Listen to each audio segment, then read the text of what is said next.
So I have a limit here that I like to evaluate, and I'm going to do this using the sandwich theorem. It's also sometimes called the squeeze theorem.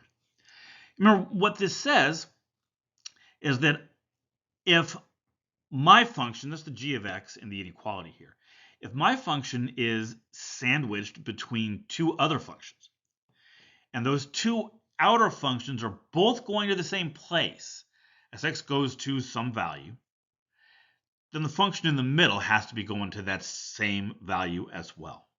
So the trick to applying this theorem, and it's not something you're going to bring out and use every day, but the trick to applying this is finding those f and h functions.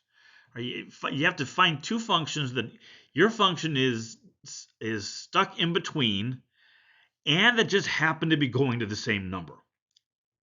And I can do that here, right? First, remember that the sine function is bounded. It's never less than -1, never greater than +1. Now, to get the function in the middle there to be the same as my function, I'm just going to multiply through here, multiply all three parts of the inequality by x squared. I'll end up with this. And that is a fair thing to do, because remember, anytime you're multiplying an inequality by something with a variable in it, you have to be a little bit concerned because of that rule that says when you multiply an inequality by a negative number, you have to change it, change the direction. Well, but in our case, x squared is always positive, right? Because x squared is always positive, the inequalities are all going to stay exactly the way they are. So now what I want you to think of this as is I'm going to take the limit of all three parts. I'm going to take the limit as x approaches 0 of all three of those functions. Now the limit as x approaches 0 of -x squared is 0.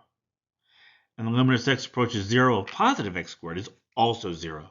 So you see we have that very particular property we needed, where the two outer functions are both going to the same place. So that leaves us with this. Right? And this is what I needed to see. Right? This is where the sandwich theorem comes in.